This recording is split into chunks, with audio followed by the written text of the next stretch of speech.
Morning, everyone. Good morning, Howard Hanna. Welcome back to Wednesday webinars in my dining room. And in my conference room. Yeah. We've got a pretty hefty group of registrations, which is great for being a short holiday week. So we're just going to give it a second. Hey, Julie, we're just going to give it a second for everyone to log on.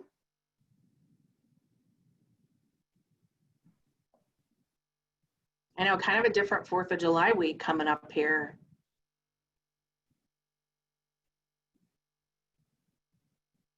I hope everyone has fun plans. I know in Ohio, or in Cleveland at least, it's sunny like every day this week. There's not like a cloud apparently, which is just wild. I know, the sun is shining and it is heating up the real estate market here in Northeast Ohio. That is for sure. Sounds like the beginning of a commercial, Leah. Oh, it does, sorry.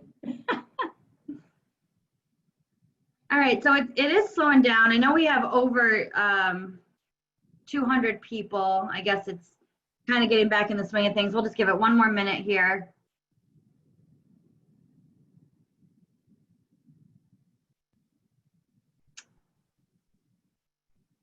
So before the questions start rolling in, this will be recorded. It is being recorded. It will go to the Howard Hanna Education YouTube channel.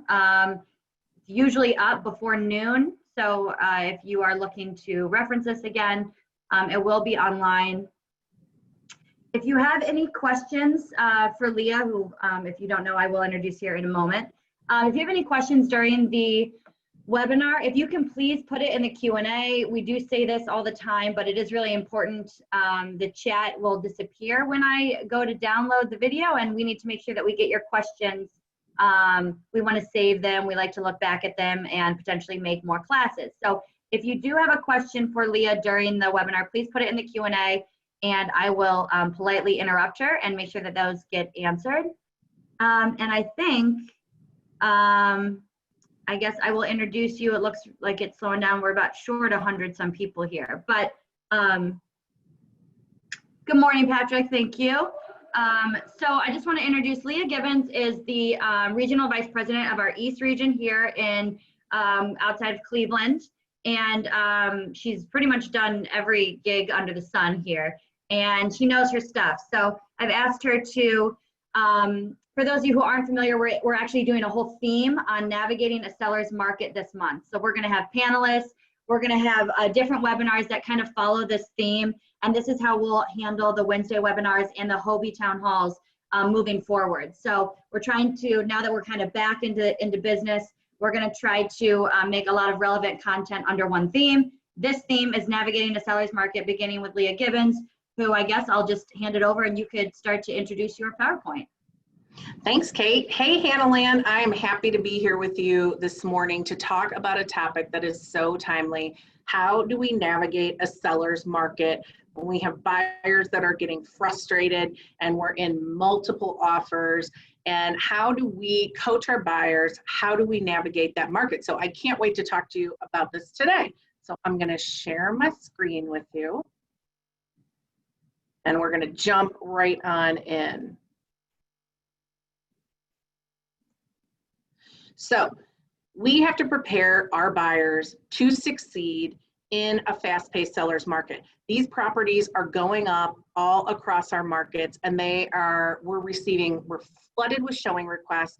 We are flooded with multiple offers. I've had agents come to me just in the last few weeks saying, I have 14 offers, I have 22 offers, I have 28 offers on this property. What do I do? And when you're working with the buyer and you're representing the buyer, how do you make your offer stand out in that type of a climate? So that's what we're going to talk about, how we help our buyers navigate this crazy fast-paced seller's market. So it all starts with the buyer consultation. You have got to take the time to do a buyer consultation with your buyers because you need to present a snapshot of the market conditions and explain the process so you can lay the groundwork for a successful transaction. So a lot of people say to me, Leah, I don't have time to do a buyer consultation with my buyers because it's too fast. They call, they want to see something. I run out and show them. Buyers have to have a better understanding of the process. And the more they understand what's going to happen, when it's going to happen, and how things are going to evolve, the more satisfied they are with their buying experience. And then for you as the agent, that leads to more referrals for you down the road. So we have to be very aware that we've got to take the time up front, lay the groundwork so our buyers are prepared for how to navigate this market, because it always comes back to us tenfold then when their experience is better. So you don't have to do the buyer consultation in person. You can do it in Zoom. But you've got to do it because it'll save you hours and hours of frustration during the process. So for example, I was speaking with the seller last night about why they had to disclose an inspection report from a failed sale. And the seller said something to me and said, you do this every day, so you're more comfortable with a 45-page inspection report. I'm completely blown away that someone came through and put 45 pages of things that they would label as defects together in our home. So think about that. We're kind of numb to the process, whether you get a 60-page inspection report or a 30-page inspection report, and how it all evolves. But our buyers are not, and our sellers are not. So we've got to take the time to lay the groundwork and let them know what's going on. So the first thing you want to do is set expectations for the process. Let them know what's going to happen and when it's going to happen. So we're going to go look at properties. And then we're going to put our offer in, and then we're going to hopefully get an opportunity to negotiate that offer. And then we're going to come to contract, and then you're going to hire an inspector to come in and inspect the property. And then we're going to wait for the appraisal and hope that the appraisal comes back and it's satisfactory for the transaction.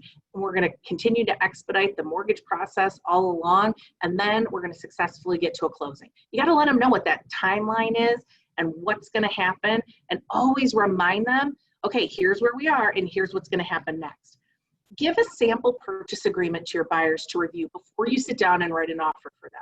It's so much less intimidating for them if they get a chance to flip through it and look at it before they sit down to write. They're so nervous typically when they write their offer that it slows the process down. So if they look at it and they have a level of comfort with what's in that purchase agreement, how inspections are structured, how financing contingencies are structured, how the title and closing evolve, they'll be more comfortable, and it'll help you go faster.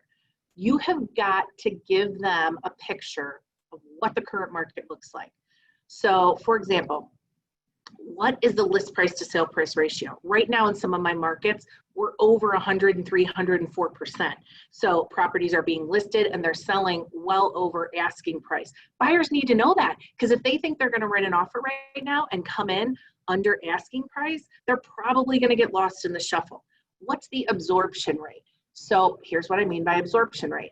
How many homes are in the market in that price range right now? So how many are on the market, and how often are homes going under contract in the market? So how quickly is the market absorbing the properties that are out there?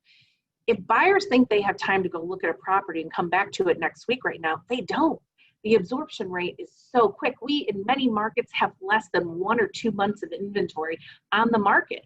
And so buyers have to act fast, and they need to understand that sense of urgency. What are the average days on market before they go contingent or pending? So before something goes under contract, you want to let the buyers know. I also let appraisers know. And I say, hey, of the 22 properties we listed over the last 30 days, 21 of them are under contract, and the average days on market before they went under contract was about 5 days. Now we know they went under contract a lot faster. It takes that long to get the paperwork in and reflect it in the MLS. So you want to make sure you present a landscape for what's going on in the market. If your buyer's not prepared, they're going to miss out on a couple properties. They're going to get frustrated, and they're going to pull themselves out of the market. And typically the cycle of real estate is people come in the spring, and then if they get frustrated and burnt out, they then pull themselves out and come back in the spring market. So they're always coming in at the height of the market, which is really frustrating for them. You got your first question. You got your first question. Okay. What report would you look at, or how do you determine the absorption rates? So in some markets, we have some data programs called trend graphics and things like that where we can do that. You can determine that just by going in your MLS, looking to see how many properties went under contract in a particular month. So how many went contingent or how many went pending, and how many properties are currently listed. And then it'll give you an idea once you do the math on, okay, we've got 5 properties that were listed in this price range and 2 went under contract. So we still have about another 2 months of inventory of homes before we're going to run out. So it's just a simple formula. Your managers can help you calculate that as well. So you want to talk to the buyers and discuss their timetable. How quickly do you want to be in a house? So one thing that we used to always hear in the spring market was, we want to be in before the kids start back to school. Please God, let my kids go back to school instead of homeschooling at home. But people wanted to be in their homes prior to school starting. They wanted to be able to get settled and move in over the summer. Well, if somebody wants to be in a house in a month or 2 months, they need to come in under contract in the next 10 days. So we have to remind them that typically, like right now, we're out farther than a 30-day close here in my market. It's more like a 35 to 40-day close because there's so much in the pipeline. So you want to be able to find out what their timetable is and let them know how long the closing process takes. So we can sometimes ramp things up if we need to. Okay. The other things we want to talk about in the buyer consultation, you want to review the purpose for the home inspection. This is probably what I spend the majority of my time on, is we have buyers that come into contract and then all of a sudden they get a home inspection report and they feel a little less enthusiastic about that property. So how do we do this? We cover the purpose of the home inspection during our buyer consultation, and we say that it is for health and safety issues and defects, that they're going to learn a lot of information, but it's for health and safety and for defects. But you've got to illustrate some of these things when you're showing houses. So when you're showing them houses, point out to a home that's got some older mechanicals. Here's a home that's got some older mechanicals. Here's a home that's got an older roof. Here's a home that's got a big crack in the driveway. You want to point out those things and say, you know, here's a light switch knob that's chipped. That's not something you would ask a seller to fix. That's minor routine maintenance. Or there's a rip in the screen. Again, not something you would ask a seller to fix. You want to help the buyers distinguish what are things that are relevant to the transaction from the report and what is just more knowledge and education that they're going to learn about the property during the home inspection process. So give them a sample of the home inspection report. Let them see a 45-page home inspection report so they're not completely caught off guard when they get one and think that it means that the house is not fit to live in. So you want to set that expectation, show them a sample. Now, take out the buyer's name and take out the property address, but let them see how things are listed: good, fair, acceptable, excellent condition, so they have a level of comfort with that when they receive a home inspection report. Okay, earnest money, big thing we need to talk about. So people are not prepared to give earnest money typically when they're writing. They're caught off guard. Oh, I didn't bring a checkbook, especially buyers that typically don't use checks. I mean, I'll tell you myself, I like to Venmo or Apple Pay or whenever I can. And I know we're going to have some options for electronic transfer of earnest funds for buyers that aren't wiring and things like that. But we've got to set the expectation. When you're going to write an offer, you're going to need to come up with some earnest money. You're going to need to have some skin in the game. So you're going to need to have a check. So make sure they have a checkbook or they have a bank check so they know that they're going to have to do that and to be prepared. Now we got to tell them about the multiple offer climate without making them feel that they're never going to come under contract. We have to just let them know that it's really important to craft an attractive offer, because a lot of times we're going to be competing with other buyers on the same property, and we may not have a shot to go back and fine tune our price or fine tune our terms. So we have to, when we write our offer, have to act like it's the best offer that we feel comfortable writing on that property or that we would have arrived at. So we need to explain that they've got to write their best offer as their first offer. Now we have to ask them about their communication preferences, because I'll tell you, a lot of people will say, oh, text me, email me, don't bother me. Guess what? When you're in the middle of an offer, they want to talk to you in person a lot because they're nervous and they want to hear your voice and you need to reassure them. So you want to find out what their method of communication is that they prefer, the frequency of that communication, and know that that's going to change throughout the process. When you're communicating, you know, hey, your appraisal's in, everything looks good, that can be a text message that you talk to them about later when they're not at work. Also, if you've got something that is a sample of a buyer and seller flow chart, for example, I have one in my market that's red and green, and it shows all of the steps that are involved in buying a home. So it's a little chart, it lays it all out. That's a great thing to give to someone during the buyer consultation because it gives them a roadmap for how things are going to proceed. Kate, did we have a question? I saw one pop in. Yeah, so this actually, it's I think probably more towards the end when you finish all this, but someone just wants a few examples of crafting a good offer in a multiple offer situation. Well, So you're in luck because we're going to get to that, and that's the meat of what we're going to get into about crafting the offer after we finish the buyer consultation. So we'll get there. The suspense is killing them. Helen is asking you, how much earnest money should there be on homes? Okay, so I think we don't have enough earnest money. And I know in different markets, there are different amounts. I think right now you need to have 5 to 10% of earnest money. And I'm even going to talk about doing a 2-step earnest money process. So we're going to get to that in structuring the offer under earnest money. But look, the more skin in the game the buyer has, the less risk there is to that seller. So let's jump right into structuring the offer. And coming up with the terms of the offer can make or break your chances. Don't underestimate even the smallest details that don't seem like they're important. Don't think it's all about price. It's about the terms just as much as it's about price in today's market. So there's less risk to the seller when you craft a really attractive offer, and that makes you rise up to the top. So especially if you're thinking about standing out between 14, 15, 20 different offers on a property, always put yourself in the mindset of what's going to be less risk for the seller, because that is going to be more attractive to them. So as I said, you always have to assume that you're in a multiple offer situation and you may not have the opportunity to increase your terms in the future. This is something buyers typically don't understand, especially if a seller began to communicate with them and say, negotiate a price or negotiate dates. They think they're the only person that the seller's having that conversation with, and it gives them a false sense of security. They shouldn't do that. They should write the best offer up front, and they should know that until you have a signed, executed document, that seller can communicate with lots of other people, especially verbally. Okay, comps. Now, the crazy mania I'm seeing in the market right now. Hey, Leah. Hey, Kate. So we're getting a few. So someone says, I understand the buyer's agent has the right to present an offer. What do you think about asking the listing agent to be able to present the offer via FaceTime, Zoom, or a phone call on speaker?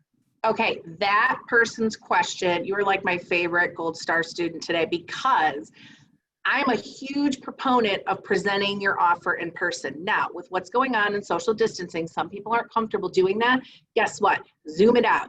Do a Zoom, do a Teams, get on there, do a FaceTime. But you can convey everything about how your buyer feels about this. Now, a seller, think about this. I love doing that, but a seller that's got 20 offers, they may not be asked to do that by the other people, but they're also going to be overwhelmed by the process, and so they may not oblige us. So we're going to talk about some different strategies like an offer letter and things like that that we can package with our offer to help tell the story of why our buyer loves that property and help them stand out. Okay, so let's jump into comps. Now, here's the dealio. We know appraisers go back and they look at the comps from the last 6 months to justify the sale price. Do you think that 6 months ago the market reflects what's going on now? No, of course it doesn't.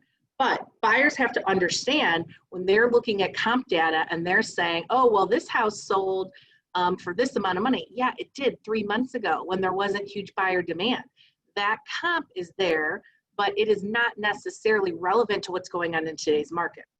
So you need to remember to share with them, look, we have a shortage of inventory. We have huge buyer demand, meaning that there's a premium right now on these properties. So we can't necessarily go in and justify the price per square foot on something that sold in January or February. We need to respond to the market conditions that are going on right now. Okay, that brings me to an appraisal. Explain the function of an appraisal. An appraisal is a perception of value based on past sales data for the purpose of minimizing the risk of the loan to the bank. It has really nothing to do with the buyer. It's all about the bank and them covering their risk. There will be slight fluctuations depending on whether you're buying in the height of the market in spring or you're buying in January when the market's a little slower, or December. So those slight fluctuations in value should not cause alarm, but may require some adjustment of down payment funds. If we're looking at loan to value ratio and the house may be based on the past comps, didn't appraise, because the appraisal data is never caught up with what's going on in the current showing climate and conditions. So we just need to let buyers know there may be slight fluctuations. That's okay. We need to expect that. So you want to lay the groundwork before you get an appraisal issue. You want to talk about that in your buyer consultation. You want to talk about that when you're structuring the offer. Again, reinforcing this. So if it does happen, it's not a surprise, it's not shock and awe, and it doesn't make them shut the whole process down. Okay, continuing to talk about structuring the offer. Funds. It is my pet peeve to see agents write in TBD when it comes to how much somebody's putting down, how much they're financing. To me, that's a junk offer. You didn't put any thought into that offer. Don't say TBD. If you're writing in to be determined when other people are showing how much money their buyer's willing to put down, you're going to be knocked out because it's showing that you're not serious about that, and you need to show the seller that you have put a lot of thought into this. So in multiples, the purchase price is likely to escalate well over the asking price. So how will the buyer cover a potential appraisal shortfall? So I alluded to a potential appraisal issue, but many buyers are like, listen, this property meets my needs. It's perfect. I want it. They understand the appraisal is just for the bank so that they can cover and minimize the risk of the loan that they're putting out. And many buyers are saying, listen, I'll assume an appraisal shortfall. So here's some language, and I want to apologize. I forgot to do this up front.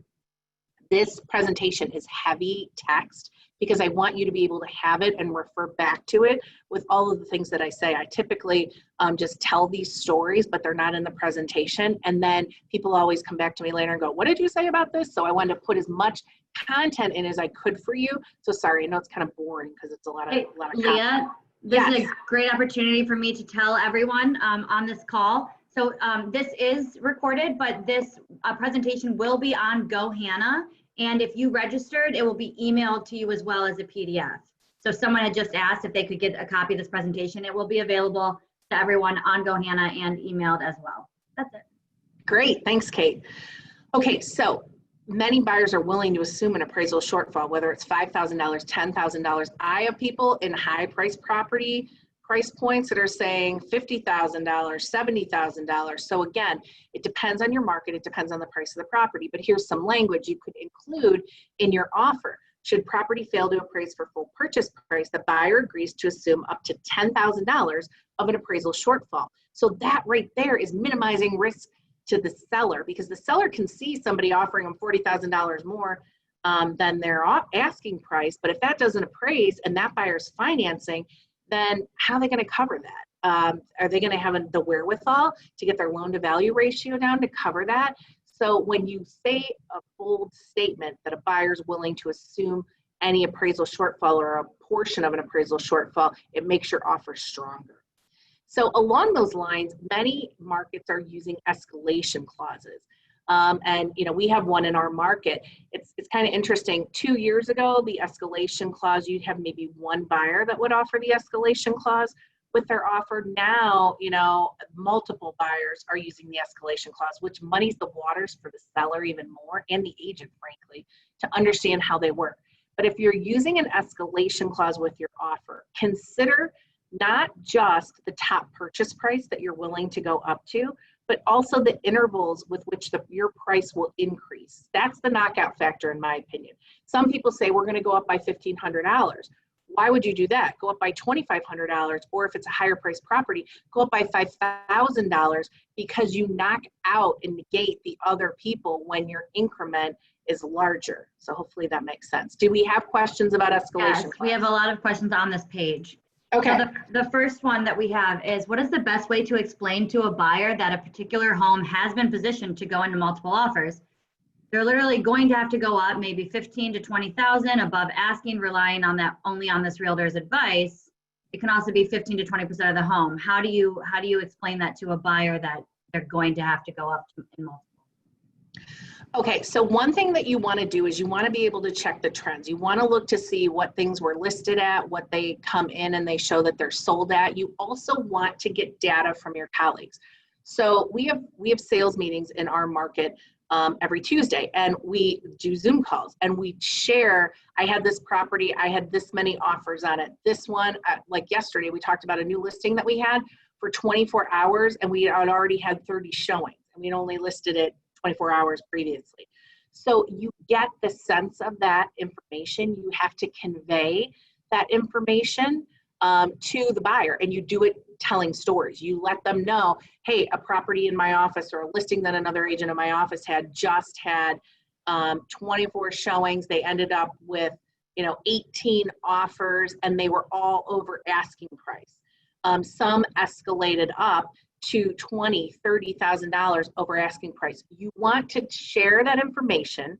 Remember, if you preach to a buyer, they don't want to hear it. If you tell a story and say, hey, I want to give you guys a heads up on what's going on in the market. At my sales meeting today, we were talking about this and blah, blah, blah, blah.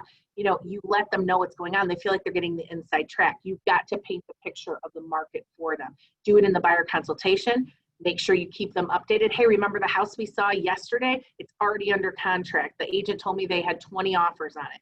Keep telling the story the whole way through the relationship. It will make it easier when you go to address price in your offer. Oh, Kate, I can't hear you. I'm muted, I saw. Okay, next question. I have buyers wanting to use a VA loan, which obviously no money down. It's a great benefit for those buyers, but in a multiple bid situations, I mean, the seller could be thinking they're not putting any money down. I mean, thoughts on that? Yes. Okay.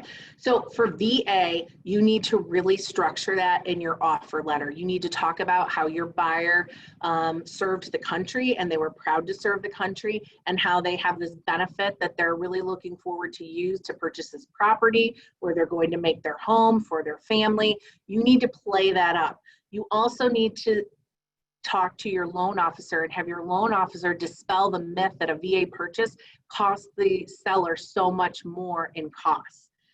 It doesn't necessarily. That's an old myth. It used to cost a lot more. So if you can get your loan officer to also present a pre-approval letter with some additional data stating that it is not a lot of additional costs that are shifted over to the seller side, because remember, some of those non-allowable charges shift over to the seller side on the settlement statement. So you want to quantify that so you can dispel the myth that it's a lot extra. And then you want your VA buyer to be more aggressive on the purchase price. But again, play up the fact that they serve the country. It's a proud thing and it resonates with people. You never know what connects with someone. It's not just about the dollars, it's about the story. And a lot of people want someone to love their home the way that they loved it. So hopefully that answers that question. So can I move on, Kate, or we still have more? No, I'll let you know when. You just wait. Okay. So just before there's two questions here on the appraisal, but I wanted to ask this one first. What does it mean that when the seller will cover the appraisal shortfall, they need to come up with that cash? Can you just review the what that means to people? Sure. So for example, when a home fails to appraise for the full purchase price, typically the seller and the buyer have to go back and renegotiate. So when a seller's agent is sitting with the seller and saying, yeah, this person offered you $50,000 over asking, but they're financing this property. So if it doesn't appraise, how are they going to cover, how are they going to still pay that additional $50,000 over the appraised value? So when a buyer assumes part of that shortfall, what they have to do is they have to a lot of times bring more money to the transaction, whether they're putting more money down in their down payment. So they're lowering their loan to value ratio, which allows them to do that. So buyers that can put a large down payment down are in a better position to assume an appraisal shortfall. Or some people go into their bank accounts and they say, I'm going to put an additional, $10,000 down if I'm assuming part of the appraisal shortfall. What happens is if the property fails to appraise for the purchase price, what do we know happens? If the buyer doesn't have the wherewithal to continue that purchase, the loan's denied, which means the deal falls apart. So a lot of times, here's an old mindset from agents from long ago, and I can say this because I've been in the business 30 years. Buyer and seller are like, let's split the difference. Let's meet in the middle. Well, the buyer has to have the wherewithal to do that. And sometimes buyers are purchasing now at the top of their qualification amount. So that necessarily isn't in the cards for them all the time. So an attractive offer is one where the buyer's already thought about this, talked about it with their loan officer, and they have the wherewithal to assume a certain amount of that appraisal shortfall, again, showing less risk to the seller. Do VA and FHA need to appraise for the purchase price? Again, they have to appraise for the purchase price unless the buyer can put more money down in the down payment. You know, sometimes you have somebody that's putting 3% down, 5% down. If they can put more money down, then the property, then you can get that loan to value ratio down, and that appraisal amount is less relevant, because it's really, the bank's just trying to cover the risk of the loan. So the more money the buyer puts down, the less risk to the seller, because the less money they're mortgaging on that property. So they keep coming in. Leah, is this okay? Yeah. Okay. Is it better to do an appraisal shortfall on the actual offer to purchase, or should that go on an addendum? Do it on the offer. Okay, well, it depends on how your purchase agreement is structured. I like to do it on my purchase agreement. Mine, the last page, there's a section that says other. I like to do it there, and then I'm kind of crazy. I highlight it, because think about it, even if you're scanning an offer over, it shows that that was highlighted. I highlight it to draw their attention to the fact that the buyer here is even assuming any appraisal shortfall. Some people like to put that underneath the terms in their purchase agreement, like for us would be on the first page, where you're listing out price, down payment, mortgage amount, and then there's some lines there where you can put that information on there as well, saying that the buyer will assume an appraisal shortfall. Okay. I just want to point out to everyone, there are also some people in the chat that are sharing some things that they've done, so you can always look at that. Would you, as a listing agent, accept escalation clauses? Yes, I would. And what some agents do, I'm going to be honest with you, some agents are so overwhelmed at the number of offers that come in that they don't want to deal with the escalation clauses. So they go back and say, everybody submit your highest and best by this time. Because I'm going to tell you, I've sat for hours with agents with 20 offers, putting it in a spreadsheet, putting all the terms there, outlining everything. And some agents are like, I'm not reading through all this stuff and doing the escalation clauses. It's overwhelming for me as the agent. It's overwhelming for the seller. The seller doesn't want to take all that time. So I still encourage people to use escalation clauses, but what I think is more effective is if you write a high price offer and you're assuming an appraisal shortfall. I think that's better and more powerful than escalation clauses right now. But that's in my market that I'm seeing that in Northeast Ohio. That's a good question. It's also interesting to think if you're organized enough to create that spreadsheet. So it's we have one we can send to you. We have one we can send to you where you can put all of the different terms in there. Now, I think it allows for like maybe 8 offers. So, you kind of have to copy the page a few times if you're getting up into the 20 range. But no, we have that we can send you. Kate, remind me and I'll get that in your hands. Yep, I made a note, and I want everyone to know that I've actually I'm going to create a new folder on GoHanna that's called Wednesday Webinars. That's going to start including all of the stuff that Leah's mentioning, including this PowerPoint. Awesome. Someone had mentioned that in New York State, there's legal counsel that has advised to not do the love letter from buyer to seller. So again, obviously, guys, just keep in mind when we're doing this, we don't know how things are in every market. You obviously have to know your market well enough to know what would work best. So if in New York State they're saying no letters, then that's how that is. So I can tell you what the hesitation is there. It's that you're going to have a fair housing violation. You can talk about what the buyer loves about the property. You can put that and say they love what you've done with the open floor plan. They love the neutral colors in the family room. They appreciate all of the upgrades you did in the kitchen. You can convey that stuff. That is not a fair housing violation. But definitely talk with your managers and talk with your state presidents and regional managers to make sure that you're not, teetering on any fair housing issues for sure. Last question. Can you do an escalation for now? Can you do an escalation clause and an appraisal bridged together on an offer? Yes. Yes. The short answer, my shortest answer. All right, now we're going to continue talking about structuring the offer and move on. I love all these questions, so keep them coming because it makes the content so much richer for everybody that's on and everybody that watches later.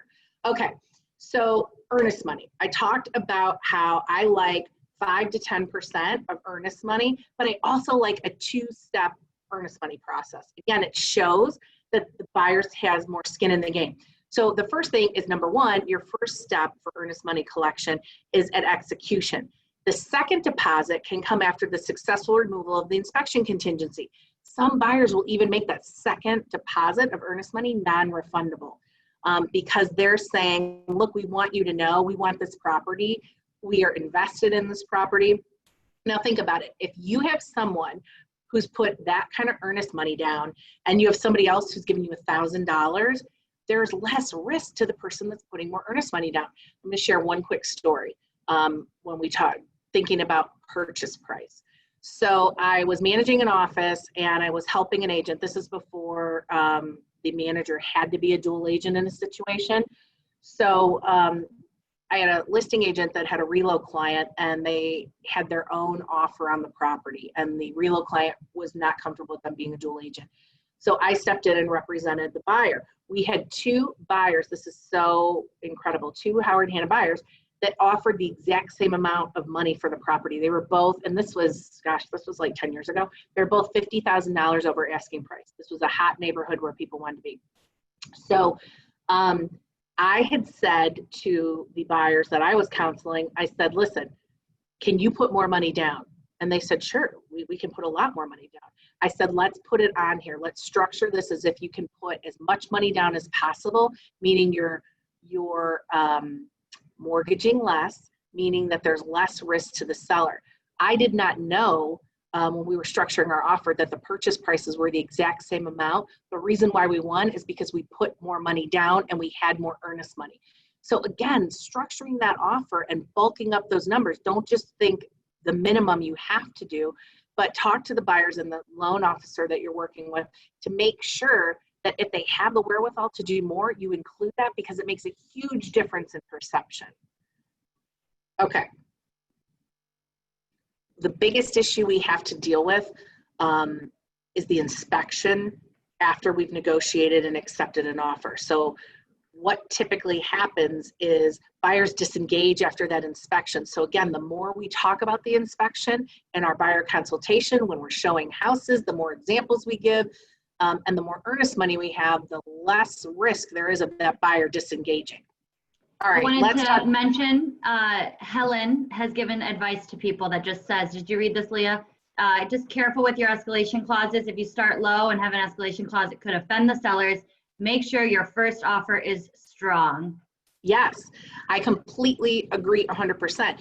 Going in low is not the right move right now. It's offensive. And what I've always told agents is, if you have a buyer whose strategy is to go in low because they want to arrive at that price, they always end up paying more money for that house because they've insulted the seller. The seller barely moves off, and this is when we're not in multiple offer situations.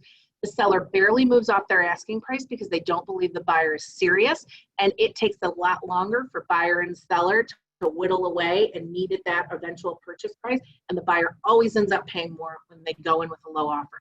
If they come in with a more acceptable, reasonable offer based on the statistics and that is in recognition of that list price, they end up paying less because you're working from a place of mutual respect with each other. So I completely agree with that. So definitely watch that. So, okay. People used to tell me all the time, cash is king, cash is king. Cash is not always king in multiples. So solid financing with better terms often wins out over cash. Now you're going to say, Leah, how can that be? I'm going to tell you. The first thing you need to do is work with your Howard Hanna mortgage loan officer. So if you have a different, in some markets I know we have different affiliations, but work with that person who is your partner. And mine is my Howard Hanna mortgage loan officer. We just recently had a buyer that was trying to write on a $350,000 property. This particular buyer was qualified for a lot more, but that wasn't where they were comfortable in their monthly payment. So they were actually qualified for $475,000. The loan officer wrote the pre-approval for $475,000. Now, before you pop in with the questions, people are going to say, why would you do that? The seller will counter back. Guys, a $350,000 house is not worth $475,000. There's not a risk of that. But what they did was they showed we have the wherewithal, our financing is solid, and we showed what they were qualified for, and they won out. They won out. There were like 10 other offers, and they won out because they went out against cash offers too, because it showed how solid these buyers were. So remember, it's not just cash and financing is less. Financing with better terms and showing solid buying strength actually can win out over cash. So don't be dismayed if your buyers can't structure a cash purchase. There are still so many other terms that they can work in their favor. So if the buyer's strong and not concerned with the appraisal, so for example, this particular buyer, $350 purchase price, $475 pre-approval amount, they waived their financing contingency, meaning they knew they had already met with Howard Hanna Mortgage. This is why I say it's important to work with a strong loan partner. For example, in my market, we're countering offers that come in, and I'm going to say it rhymes with sicken, quicken. Okay, that's a problem in my market. They will give a pre-approval, and 2 weeks before we're supposed to close, they're going to yank it and say that they found something and the buyer's passed and they're not going to be able to approve them for the loan. I can't do that to a seller. In this market, you can't take a seller's home off the market. We will actually counter back with buyers that have brought in pre-approvals from outside lenders, out of the market lenders, because there's more risk, because they're not typically using local appraisers to assess those, so they're not as familiar with the market. There's more risk to the seller. We'll counter back and say, you need to get a pre-approval with Howard Hanna Mortgage. If Howard Hanna Mortgage tells me you have the wherewithal to purchase this home, you don't have to work with them. But if they tell me you have the wherewithal to purchase this home, my seller's going to believe it. That's what's happening in my market. So I start right away with my Howard Hanna finance manager and finding out what the buyer's wherewithal is and how we can structure this. Okay, so that's financing. Let's talk about dates. I am going to tell you that in my market right now, dates are more important than final purchase price. Here's why. We have a lot of sellers that we said, get your house on the market now. They were going to wait until fall. They were going to wait until next spring. We said, the demand is here. Get your house on the market now. We've hit the fast forward button on their timeline. And many of them are like, fine, we'll put our house on the market, but our kids are graduating, or we have a wedding, or we have something going on, and we don't want to move until September. And we say, that's okay. Get the house on the market. Let us get it locked up in a contract. And the dates are more important to some sellers than an extra few $1,000s. So seek insight from the listing agent to see what the seller's timeline is. Know that up front. Now I know some of you are going to say, Leah, yeah, that's a great advice, but the listing agent can't call me back because they're inundated with showings right now. If you can't get any information or any sense on what that seller's timeline is, then add in some language that says buyer has taken the liberty of selecting dates, but is open to dates that are most conducive to the seller's timeline. Saying, hey, seller, if somebody writes you better dates, we're open to changing the date. So if our terms are better, we're open to that. And adding that language makes your offer more attractive. Kate, I saw we had questions, so I'm going to pause. Yeah, Helen's making you work today. That's all right, I like it. Can you make a cash offer and still get a mortgage? So people that want to write a cash offer, a lot of them, there used to be something called a cash out refi where they would write a cash offer. So they'd pull their funds, say they'd liquidate an asset, a 401k or something. And a lot of that you can do without penalties and things. During our COVID change, they've loosened up on some of those things. But they've written cash offers either for a buy before you sell. So for example, if you're living in your home and you're pulling out the equity and getting what some people term as a bridge loan, but at Howard Hanna we call buy before you sell, you can technically write a cash offer because you are pulling the equity out of the current home you live in to make that purchase. So that's one way you can do it. Another way is cash buyers sometimes will say, I'm going to write cash because I think that's stronger. And then I'm going to do a cash out refi. I don't know if those are still going on. I had heard that those kind of got paused a little bit during the current Corona climate, but that's why you need to be advised by your Howard Hanna mortgage loan officer, because they know what's going on. They will tell you, like, remember we had an uptick in the credit scores with FHA. They went up a little bit. So then that impacted buying power for some of our buyers. So again, you've got to work hand in hand with your finance managers so that they can guide you and guide your buyers on the best route for them. So Leah, she did give an answer, and you actually just said it. She had said, work with your Howard Hanna mortgage and see if they, can recommend it. And anyone can offer cash and still get a mortgage. Just depends on their financial situation. And I'm actually going to take this opportunity.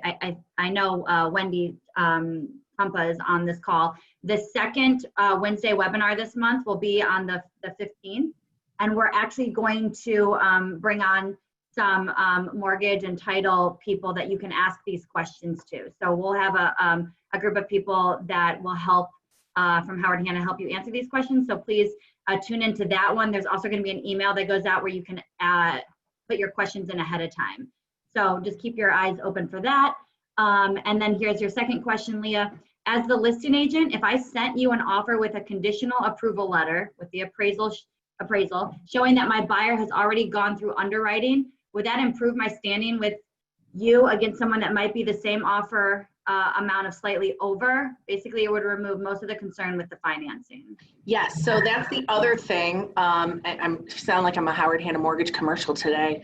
I think Duffy should put me on my own YouTube for this, but I got to tell you, this is why we work with our Howard Hanna loan officers, because they do the underwriting up front. If you submit an offer that says that they've already done the underwriting on this client, yeah, there's no risk. It means they've already gone through. Now, of course, we don't want them to go out and buy a new car or go out and buy new furniture and change those debt to income ratios.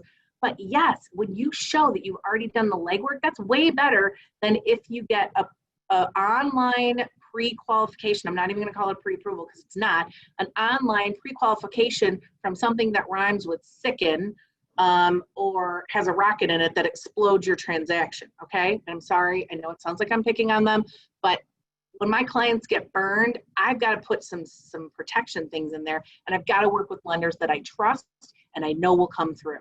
Okay, so I'm moving on to inspections. So the inspections are often the deal breaker in the transaction.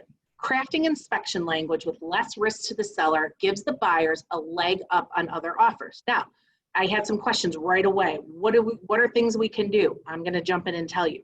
Consider some language that puts a cap on the cost or eliminates minor repairs. So for example, buyer agrees to only request repair items arising out of the inspection that exceed $1,000 in single expenses. So some markets have this in their pre-printed purchase agreement where like that number is 500 or it's 1,000. Basically, you're saying, I'm not going to nickel and dime you, seller, on minor repairs from the home inspection. Now, your buyer's got to be comfortable with that property, and your buyer has to know that they may have to do some, a little plumbing repair and electrical repair that's $100 or $200, but they're willing to do that because they only want a big major issue addressed by the seller if it comes up. The other thing, limit the inspection request to health and safety items. So for example, buyer agrees to limit inspection requests post-inspection to health and safety matters and defects. Again, you're saying, if there's something like, for example, that crack in the driveway in the concrete, I'm not going to come back and ask the seller to fix it after the fact. I saw it when I toured the house. I know it's there. You've got anything you can do to show that your buyer is not going to get that inspection report, see things in there, and then come back and erode that purchase price on nickel and dime and insignificant things or minor maintenance issues is going to provide less risk to the seller in your offer. So if your purchase agreement provides different options for a buyer after the inspections, for example, mine says buyer can move forward after the inspections without anything, buyer can ask for a price reduction or ask the seller to make repairs, or buyer can elect to not move forward with the purchase agreement. So that middle option in my market, we call it option B, a lot of people are just taking that right out. They're saying buyer wants to perform inspections for their own edification purposes and is eliminating the fact that they're going to have the option to go back and renegotiate with the seller or go back and ask the seller to make repairs. So they can still not move forward if they find out that there's some huge significant structural issue or that, there's the basement has a swimming pool in it when it's not intended to have an indoor swimming pool, basically it's taking on water. If they find something out like that, they can elect not to move forward, but they're not going to come back and renegotiate price and terms with the seller. That's huge. So those are just some things that you can do to show that your buyer is more aggressive and show less risk to the seller in your offer. Kate, I saw little things coming up. Yeah, and I think you answered it. So there was an earlier question, again, dealing with mortgage, and I just want to remind people, those are great questions to bring on when we have the mortgage panel on the 15th. So I just dismissed that one for now, Leah. This question, I think you kind of just touched on it, but can you add health and safety and major defects? Yes. So I usually say you limit it to requests of health and safety and defects. And that is what the purpose of the home inspection's for, not these Mickey Mouse, a light bulb's out somewhere, your smoke detector looks yellow or whatever. That's what the meat and the purpose of an inspection during a real estate transaction is for. Okay, we're going to forge ahead. Let's talk about the offer letter. Now, let me pause. If an offer letter is not recommended in your market, there may be a way that you can convey some of the things the buyer loves about the property. But I know some people are concerned about fair housing issues, and I'm totally cognizant of that. I like to, because I don't necessarily always have an opportunity to present in person. I'd love to do the Zoom presentation. I'd still love to present in person if I can. But if I can't, I feel that a buyer drafted letter talking about what they love in the property, illustrating the features that they appreciate in the home, talk about their plans for personalizing it. Like, okay, let's take a pause for a second. Remember the buyer who you take out and they say, well, we're going to offer $50,000 less for this property because we have to go in and put a gourmet kitchen in because we love to cook.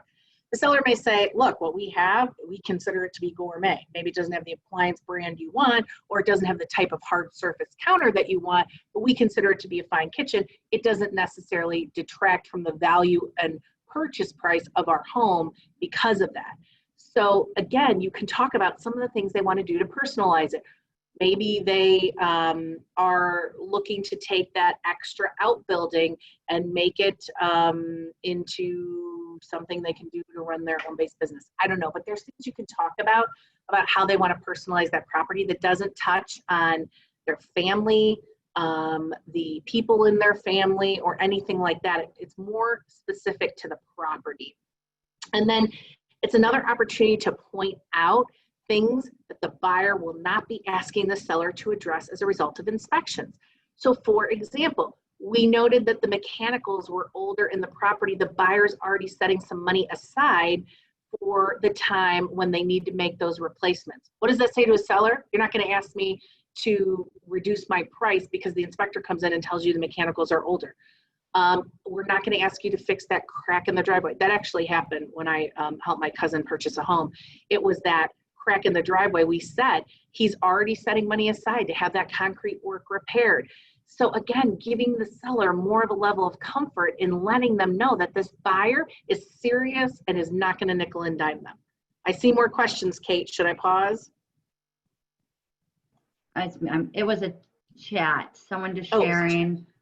My seller chose an offer last week where the buyers wrote the letters stating what the buyers loved about the property. And she also wrote what a good choice the seller made in choosing their listing agent, one who had a long, respectable career, and the seller really appreciated that. I'm hearing that more and more. So for example, this week at Tuesday at our sales meeting, I heard 4 of my agents say that a letter from the buyer complimenting the seller and the things they had done to the home and on how they had taken pride of ownership and care of the property made them feel so at home and made them so excited about the property. Again, complimenting someone on how they've cared for one of their largest assets is never a bad thing. So I always think that's a great idea, as long as it's permissible in your market. Okay, now let me go bad news here for a second. Let's say you don't win out in that multiple offer situation. Let your clients be disappointed. Let your buyers, I have a 24-hour rule. You can be frustrated for 24 hours, but you need to talk to them about changing their offer to a secondary offer. And let me tell you why. I just did this with an agent last night. And I said, I'm teaching this tomorrow. This is exactly what I want to convey. Buyers get frustrated when they don't win out in that multiple offer situation. Nobody likes to be the second person someone asks to the dance. You want to be the first person that they ask to dance. However, there's a huge benefit to a buyer in securing a secondary offer. So in my market, all we need to do to change our primary offer to a secondary offer is check a box that says we're changing it to a secondary offer. What that means is if for any reason this particular buyer who won out in the multiple now feels like, wait, why did I win out? Did I pay too much? Do other people know more than I do? And then the next time they go back to the house is with the home inspector that's going to tell them about 60 pages worth of things that they consider to be relevant to that home. Now all of a sudden they say, oh, I don't feel as good about the property anymore. Some of them get disenchanted. They either try to renegotiate price and terms, or they decide not to move forward. If your buyer has secured the secondary offer with that seller, meaning if for any reason the transaction does not move forward with buyer number one, upon signing that mutual release, that secondary offer moves into first position. That home does not go back on the open market. You never create a multiple offer situation on that home again. So it is a great idea to do it. And in my market, the buyer can withdraw and revoke that secondary offer at any time. So if they go out the next day and they find a house that they like even better, they want to negotiate on, they can do that. So there's no risk to the buyer. It's a huge benefit to the buyer in ensuring that that home will never go back on the market and create another multiple offer situation that drives up the bid where they have another chance to lose it. The benefit to the seller is if buyer number one tries to come back and renegotiate price and terms with you, you have the leverage of already having another offer there waiting in the wings, meaning they don't feel the need to negotiate that as much, and they're in a better, stronger position. So I know it's frustrating when they lose out, but if it's really the house for them and they love it, they may want to increase their price and they may want to go back and offer it as a secondary, again, trying to improve their eventual outcome of ending up with that home. And I will tell you more often than not, when we have a secondary offer that's secured, that person is the one who actually ends up purchasing. I saw lots of bubbles pop up, so I'm going to pause because I'm sure a lot of people have questions on this. Are you experiencing situations where the buyer that uses an escalation clause wins the offer, but then the seller chooses to negotiate with that buyer even further? Okay, so the buyer uses an escalation clause, but the seller comes back and wants to negotiate further? Yeah, because they may like terms better in one offer and say, hey, if you change these terms, I mean, I got to tell you what's happening in my market. They're coming back and saying, no, inspections just for informational purposes only, no repairs, no price concessions, remove your financing contingency and sharpen your pencil on your price and you will prevail and be the one that wins. So they're doing that. And that's making a big difference. So yes, just because the buyer's outlining their terms in the escalation clause does not mean the seller's not going to come back and try to counter those terms exclusively with that particular buyer. Do we have other questions? No, you're good. You can keep going. Oh, I'm excited. We're moving through wait. this. I lied. How do you word it? How do you word it for a backup offer if buyer finds another house while waiting? So my purchase agreement in Ohio has the language that the buyer can revoke that secondary offer at any time by providing written notice to the seller prior to the time that they have received notice that their offer is moved into primary position. So you can literally, this is what I said to an agent yesterday, you can literally be seeing another home at that property, decide you're going to write on it and send an email to the seller's agent saying effective, what is today, July 1st, effective July 1st at, what time is it, 11 a.m. My buyer officially revokes their secondary offer. That's all you have to do. But please talk to your managers and your regional managers because that probably varies by state purchase agreement. So I want you to, if you have to insert your own language in there, please get it in your market specific area. So I'm going to just say a few things here. You've got another question. And typically we like to keep these to about an hour, but I think this content's really important and people are really into this. So we're going to continue through the rest of the presentation. It will, if you have to leave, it will be available on YouTube. So just please, know that. Your next question, where do you make the offer for the second offer in the contract? So in my purchase agreement, all I do is check a box on the first page. It's right under, it's right by where my pricing stuff is, and it says that it's a secondary. So if that is not something that's included on your purchase agreement, you can add in some language that this offer is being made to the seller on a secondary basis. And again, go to your market regionals and your managers for that language on what would be necessary in your particular market. In mine, it's already done for me in the purchase agreement. Okay, I'm going to keep moving because I'm very respectful of your time. Okay, now the big thing. How do we avoid inspection disengagement? We have prevailed in the multiple. your buyer has won. The wind often deflates from a buyer's sale and your sale after the inspection. So how do we keep the buyers engaged through the inspection process? It's so critical. And I'm going to give you some tips for how you can do that. Okay, so number one, explain to the buyers, and we've said this a few times, that the inspection is a roadmap for their ownership of the home. They're going to learn a multitude of information that's going to help familiarize them with the home. Some information is going to illustrate enhancements that they can make during their time of ownership, and some is going to tell them that there's a risk, a health and safety issue, or a defect. Those are the matters for the purposes of the inspection negotiation that we address with the sellers. So defects and health and safety issues. Remember, older does not mean defective. Just because the mechanicals in the home are older does not mean they're defective. If they're functioning as designed, they're not defective. Same thing for a roof. A roof can be older and nearing the end of its life, but if there are no active leaks, it's not defective. So you don't want to address matters that are not defective. That's when sellers feel they've been duped. They feel that they negotiated a price for their property and that that buyer all along decided they were going to erode that price after the inspection to get it to be where they wanted it to be. And they knew the roof was older when they looked at it. They knew the mechanicals were older when they saw the home. So those are things that the buyers have to take into consideration. And in this market, you're not negotiating those things unless there's a defect. Older is not defective. Okay, here's the biggest thing. This is the money shot. You have got to attend the inspection. If you are not at the inspection, you have no control over that process. I'm not saying that you interfere with the inspector performing the inspection, but think of it this way.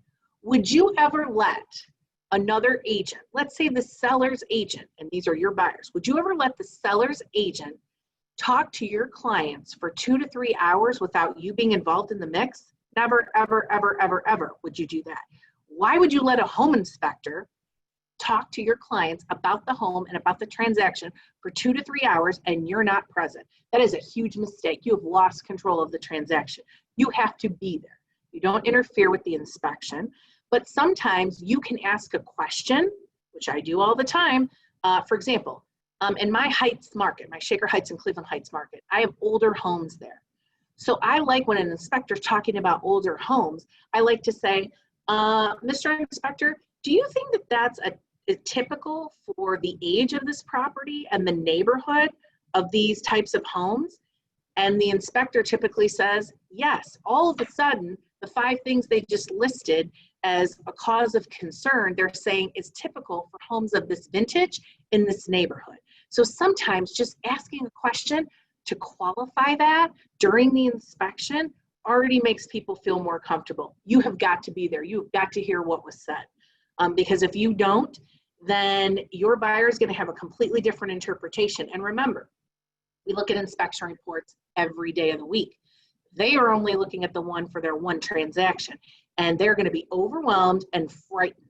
So again, we've got to be there so we know what's being said. Okay. Remind the buyers of the fit of the property. So one thing that I do is when I'm at that inspection, I say things like, gee, let's say it's a buyer or someone's talking to my daughter and my son, gee, Grace and Connor, we're so happy that you found this property because you were looking for a home with that 4th bedroom, and this was the only one in the market that had that 4th bedroom. And of all the 15 other houses that we looked at, none of them had this neutral color palette and this great floor plan. You are so lucky. I think it's going to be such a great fit for you. Or none of them had, what's the big buzz thing now? The home office. None of the ones you were looking for had the 1st floor home office. This is such a great fit for you. Remind them of the fit of the property. It helps offset some of the information they learn about the property at the inspection. Kate's back on, so I think I have to pause. Sorry. What if the home inspector is only allowing one person to be there because of COVID and the buyer wants to be there? What do you tell those agents? So I would ask that inspector, so you have to be crafty and think out of the box sometimes. I would say, okay, if you're only letting one person be there, I'm going to sit outside and then I'm going to ask you to FaceTime me when we're talking about certain things in the property, or so we can go over your summary of the home inspection, the inspection report.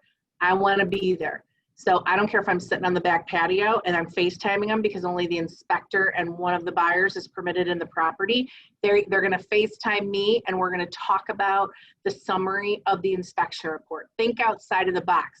You need to be there and take control, even when we're social distancing and being respectful of the number of people in the property. Do I have more questions, Kate, or can I keep going? Keep going. Oh, woohoo. All right. Now we're nearing the end here, so you guys have stuck with me and I appreciate it. We can't talk about buyer consultations, offer construction, offer negotiation, and inspection engagement without talking about some communication tips. I'm telling you, in this business, I see it every day. It's not what you say, it's how you say it. So I want to talk about a few things. I want you to be strategic and intentional with your communication. Be a filter. So let's remember when we could go into Starbucks and get coffees and hang out in Starbucks. Starbucks makes great coffee. Smells good, it tastes good, but all of the stuff that they dump out of the filters that they have in their coffee machines, all those grounds, that's nothing great. You look at that, that's nothing great, but it produces a fabulous cup of coffee. You need to be the coffee filter of the transaction and strain out the emotion, strain out the extraneous commentary that you get, and only pass along the facts. So I don't remember who it was, if it was Dragnet or whatever, but they used to say, just the facts, ma'am. You have to pass along just the facts in the transaction. So I'm going to tell you a little story that just happened in my region the other day. We had a property that was listed. We had a buyer that wasn't comfortable after the home inspection. The buyer said, if I'm paying this kind of money, I don't want to have to fix these items. I'm paying a premium and this seller's going to fix everything. And the agent, not being the filter, passed along all that information to the listing agent, who shared it with the seller. And the seller said, you know what, forget it. Here's a mutual release. I already have a backup offer and I'm going with them because I'm not going to deal with somebody that's so indignant and intentionally inflammatory about my home. That is stuff that didn't need to be communicated. As the agent, you have to be smart and help your clients by not passing along things that are not strictly facts about the transaction. You got to strain things out. Keep a good relationship with the other agent. At the end of the day, that buyer and that seller are gone, but you're going to be dealing with that agent again. And remember, as an agent, you're not a decision maker. Another big pet peeve of mine, besides to be determined in a purchase agreement, is when your agents are talking to each other and someone says, I won't let my buyer do that. I won't let my seller do that. And I always say, I appreciate your passion for the transaction, but I would ask you to go back to your client and have the conversation with them since they're the ultimate decision maker in the transaction. Instead of saying, your name's not on the purchase agreement, you don't get to make that decision. That's my nice way of packaging that. Be responsive to questions. An hour seems like days to a client that's waiting for an answer, or an agent that's waiting for an answer to pass along to their client. Stay on top of the timeline. Get extensions before time is up. When does this happen? During inspections. We have regular inspections, we have additional inspections arising out of the general home inspection, and sometimes, especially right now, we can't get those contractors out there right away. Ask for the extension up front and get it locked down before you're at the 99th hour and the seller says, no, I'm not giving these people any more time. Keep that communication flowing and keep people updated. Don't let your clients do something that will cost them the deal. Help them be reasonable and understand the context of a request and what's typical in a transaction. Let's go back to those dated mechanicals or to that dated roof. Don't let your clients say, I'm not moving forward unless they put a whole new roof on. You're not going to get a $20,000 new roof when there's not a defect. It's not going to happen, especially in today's client. Don't let them say, the inspector said those mechanicals, the water heater, it's near the end of its life, and the seller needs to put a new one in for the amount of money we paid for this home. No one's going to come in and pay more money for a house because they have a new furnace or a new air conditioner. Those are things that are great, or a new concrete driveway. People love that and they say that's nice, but it doesn't translate dollar for dollar into additional price for the property, so the buyer can't expect the seller to do that when there's not a defect. Biggest tip I will make, pick up the phone or meet the other agent in person, or bring the clients together and the agents together, even if it's on a Zoom call, to navigate through sticky situations. People posture It's just like when people make comments on social media and Facebook and they say nasty things, they necessarily wouldn't say those nasty things if they were looking at the person face to face. When you can make that face-to-face connection, even if it's over a Zoom or a Teams call, you're able to mitigate people's posturing and you're able to get them to move from their position. So again, you've got to keep the communication up. Remember, if you, the agent, act like, I'm going to use a Fred Corsi term, your hair's on fire, you're the expert they hired, whether it's the seller or the buyer, to help them navigate through this transaction. When your hair's on fire, their hair is completely burned off. You cannot do that. You have to posture yourself more like a duck. When a duck swims across the water, they look very elegant, like they're gliding. Underneath the water, their legs are going like this to make them look so elegant. You need to be the duck above the water.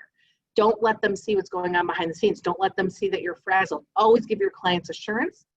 And remember, your job is to communicate, even when that other agent's difficult, even when you're frazzled and you're at the end of your rope. That's what we do. And that's what separates great agents from average agents.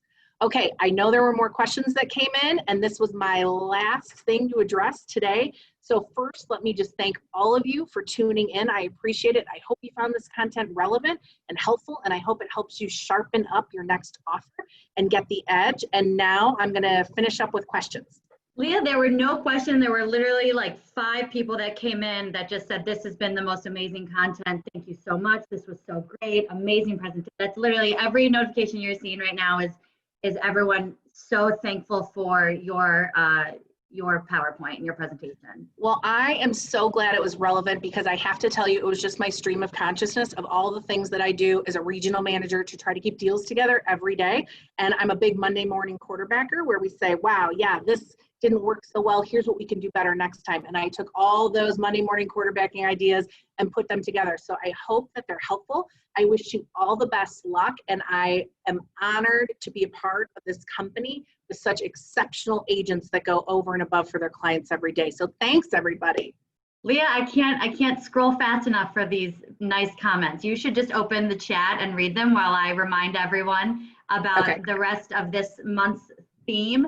So again, we came back with Wednesday webinars with some serious vengeance here. We're back, and we are going to make this month really helpful for those of you dealing with the seller's market.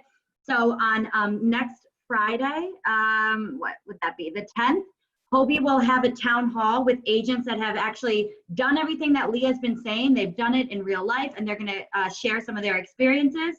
You will be able to ask them questions just like the other town halls. So please pay attention to those emails. They'll be coming out on Monday. And then again on the 15th, keeping with the theme, the seller's market, we're going to have title, maybe some appraisers. We're still working out all the logistics, mortgage, and you'll be able to answer questions to them as well. And we will be doing these themes throughout the rest of the year with really great content. If there's something you would like to see, or you have a question for another webinar, please reach out to someone on your education team. And Leah, you're reading all these lovely comments. I am. You guys are making my day today. Thank you. This will be posted. It's actually already online for those of you who want to see the, go back to this. Under Go Hannah, if you go to the documents, training and education, I just created a new folder called Wednesday webinars. It'll be under the July 1st one. And I'm going to harass Leah right after this to get the multiple offer template organizer. So that will be put in there as well. If there's something else that she mentioned that you want to see in that folder, please email me, Kate Lesueur. I am obviously in the directory, and we'll get that up for you this afternoon. All right, I think we're done. I'm going to let you just catch up on reading all of these. Holy cow, I can't keep up. I know, this was great. And guys, all we want to do is collaborate to help you give your clients the edge in this climate with the seller's market. And so the more we share our stories and our strategies, the stronger we are as a group. So thank you all of the agents that have shared their experiences with me, and I'm happy I can pass them along to you. So good luck. I wish you all the best of success in your negotiations. Thank you, everyone. Enjoy your holiday weekend. One of the best presentations. I'm going to end on that note. Someone just sent that. And we will see you all next Friday. Thanks to everyone. Thanks, Leah. Thanks, guys.